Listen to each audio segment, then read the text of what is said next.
My name is Amy Stang, and I have been living in Southeast Asia off and on for the last 3 years. And having an opportunity to immerse in the culture in this part of the world has given me an insight that there's something going on here within the lifestyle, within the belief system of the people.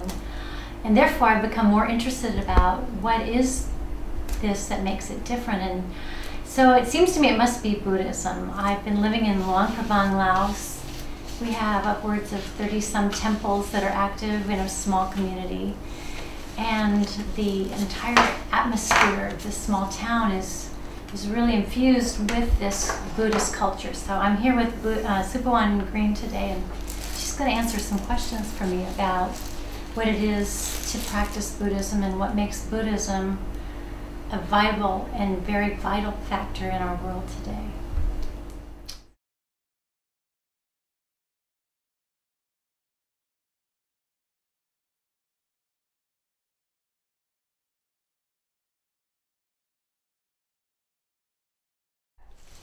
Oh, talk about getting rid of Jerry. Does it mean that this practice that called bring your mental self back home, meditation, that it doesn't allow people to think anymore? Okay. Because it's very important in the Western world. Okay, so, and then I will answer this. Okay. So Supawan, if Jerry comes in the form of thoughts, feelings, and emotions, does that mean that we stop thinking? Oh, right. I know what your question is. This is very important that we talk about this. Yeah, I will give you an example of two people. Okay, two people. Let's say both are intellectual. Okay.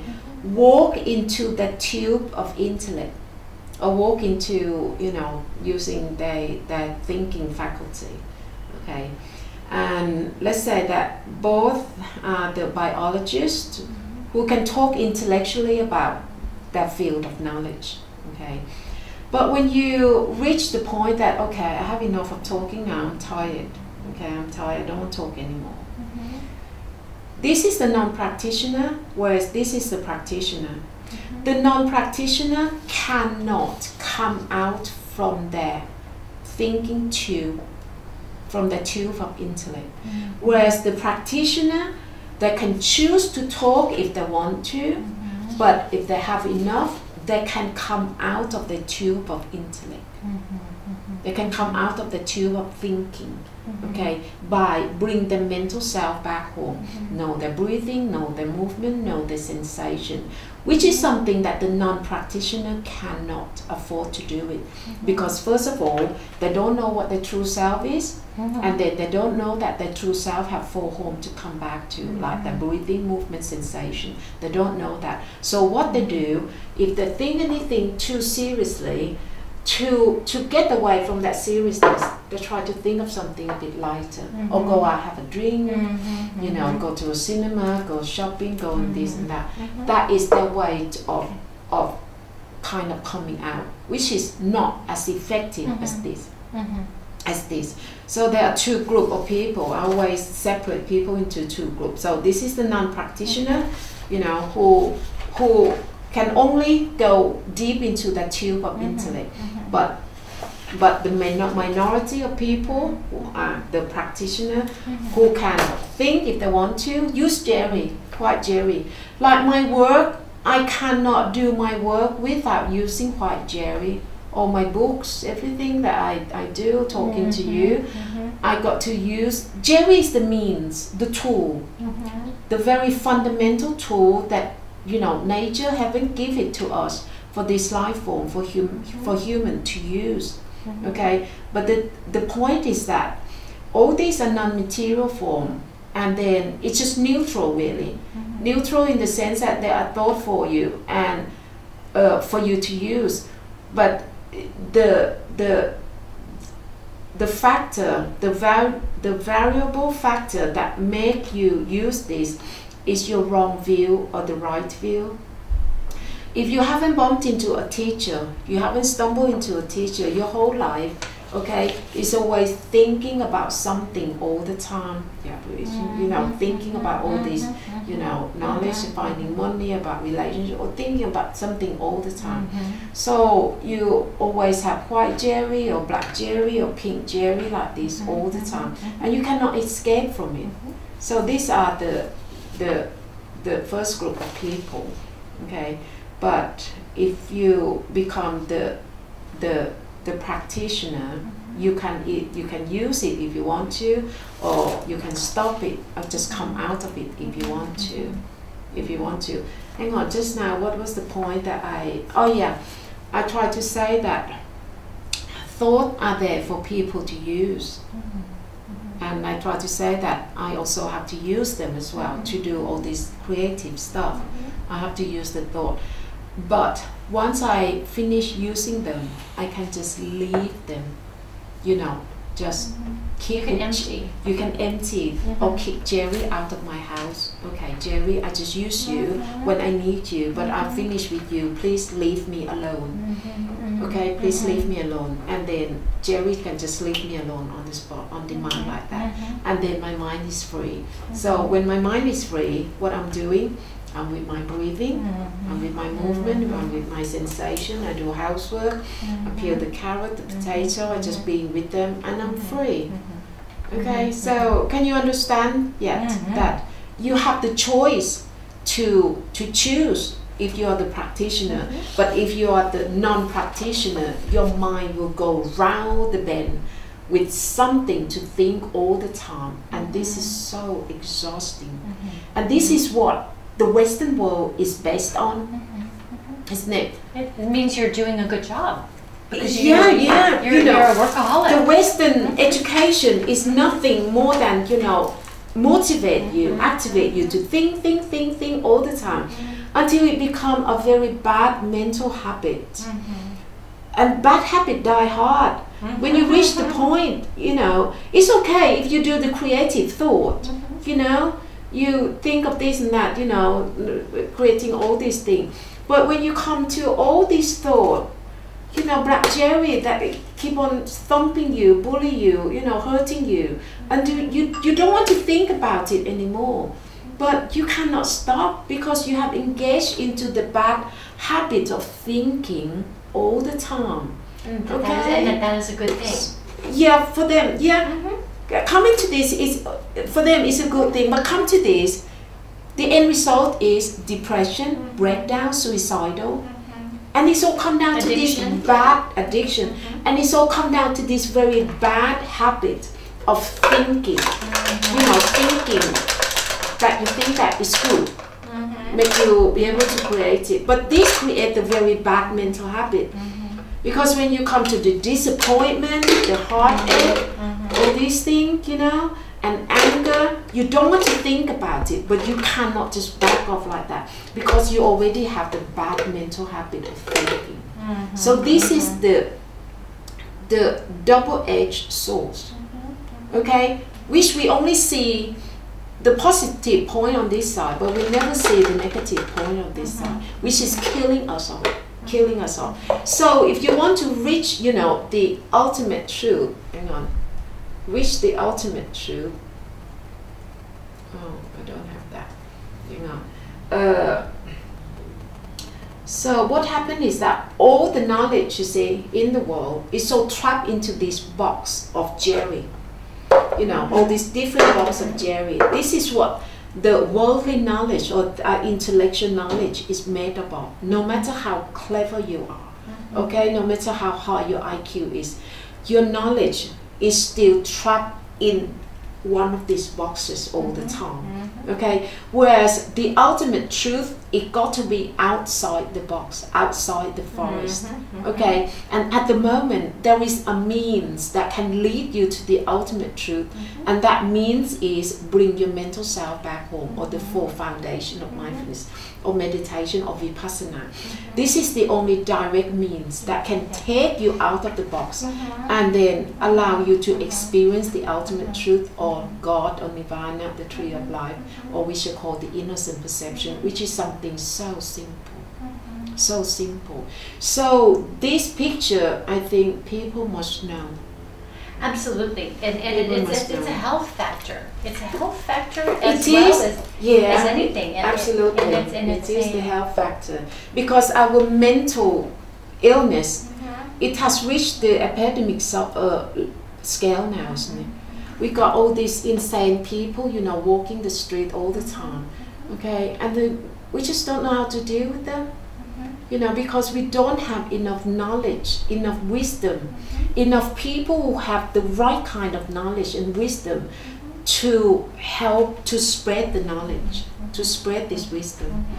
Okay, even in Thailand, we're supposed to have, but there are so many schools that, and a lot of them, you just don't have the direct route. That's why when I do my teaching, I just want to be very precise and very direct. I don't beat around the bush, take no nonsense. Which is good, and that's where they're looking at some of the smaller countries as a good place to start, and the underdeveloped ones, the developing nations. Yeah. Because there is no strategy in place, and so starting with a blank slate. Yeah. Is a place to begin. You talk about Bhutan. Bhutan, and I'm thinking Laos. Yeah. Yes. Yeah, Laos is a very good place to begin as well. It's manageable. Yeah. Manageable. When we look at countries even the size of Thailand, it begins to be a bit overwhelming. But if we get track record that's showing the benefits, I think some of these larger entities would be easier to turn around and wake them up. Wake them up. By example. Yeah. Which really, I think it is timely. It's true. If we can start in the very simple community, but at the same time, we also need, you know, government to recognize this knowledge, to recognize this knowledge, accept it, and so that it can, you know, thread it into the national curriculum. Think about that. If we can take this skill, this meditation skill, into as part of the national curriculum, and start from the kindergarten children, you know, for them to start practicing, bring their mental self back home. I mean, it will be the beginning of reducing crime problems in the country. Oh, absolutely. On the national behavioral scale. issues, just behavioral skill. And being able to come to school to learn once Jerry's been dealt with, because oftentimes I think with learning disorders there's distractions that teachers don't have time to sort out with each individual child, but there's a reason they're not directing their attention to their studies. To the study. Jerry's probably in there just picking on big time. Because the teachers also have their own Jerry, children also have their own Jerry, everyone have their own Jerry. So that makes it, you know, very difficult. But at least if there is any government leader who appreciate this knowledge, you know, we can begin to work on something, training the teachers first, for example. You got to train the teacher so that the teacher have the enough knowledge, the skill to train the children, and then we can go from there. We can go from there, which is, you know, at least you can see a way out. But what's going on at the moment, to be honest, I cannot see any way out at all. That's why my motto of helping people is to catching one fish at a time. Catching one fish at a time. Otherwise, I don't think I have enough energy to do this work. Certainly. You know. But you definitely are onto something in terms of ameliorating a serious problem. You have an equation here that is very powerful. Yeah, I try to underline the problem that we have, that the problem that people do not recognize. you know, and try to highlight them to help them to realize that they do have problems, and the problem is much closer to them than they think. Because a lot of people, you know, who live in this kind of world, pink world, they thought that, oh, my husband is still, you know, with me. You know, I don't have problems. I don't have, and then, you know, talk to your friend. Okay, your husband cheated on you. Go on. You go into temple first to do meditation, and then they like to think that because my husband hasn't cheated on me, so I don't have problems. But at the same time, they go out shopping all the time, and then entertain themselves with and maybe anything. the husband and wife never have a real conversation. No, and, but you see, there is no guarantee. The trouble is, how can you guarantee yourself that your husband, you know, won't cheat on you? Or he won't, you know, drop dead one day having heart attack or being run over by a bus, or your children will be healthy like that. No, they're talking like that. It's just too shallow. Yeah. The guarantee comes from working, doing your own work. Yeah, this is called guarantee, that you take your life into your own refuge. You know, your refuge is your own breathing, movement and sensations. And this is wonderful. So everyone can rely on themselves, you know, have themselves as their own refuge, which is something that the Buddha talk about it all the time, but we cannot understand. That is so powerful. People don't understand. People still think that if we have money, have power and have status, that is our refuge. It's okay, you know. Whatever happened, it doesn't matter. I have money in the bank. I should be okay. I should be okay. But if you think, I try to help them to think that if the scale of tsunami, you know, all this, you know, global warming thing, and then this calamity, this natural calamity, if it's happened on a really big scale, the money that you have in the bank, it will turn into a piece of paper. You do not fill your stomach with piece of paper that called money. You have to fill it with food, with rice, with bread, with water, with vegetable. Okay? So people still have to feel this very elusive thought that I'm okay, I got money. But all this money can just wiped out in one go by, you know, anything can happen. So people still think so shallowly. But I think the key factor on waking up to self-responsibility is just the beginning, because once that has been enlightened, then we're in that place to be able to live between wisdom and meditation and right action, which is karma. That's it. So talk to me about karma. Yeah, about karma. Okay. Yes. Yeah. All right then. Because that is right action, isn't it? It is. It got to start from the right view. Okay, the Noble Eightfold Path begin with the right view, and the right view is started from having known the structure of life, at least. Okay, you got to know the structure of life, you know. Yeah, the right view. You got to recognize that there is an ultimate goal of life that can bring you to this eternal inner peace, the eternal mental harmony, which is called Nirvana or God or Tao, the tree of life, whatever. Okay, which are called the innocent perception, which is quite simple.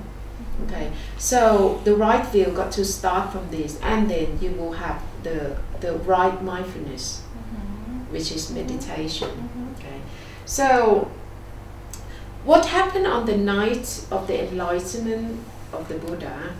Okay, the Buddha. Yeah. Can I show you another picture? Hang on. Otherwise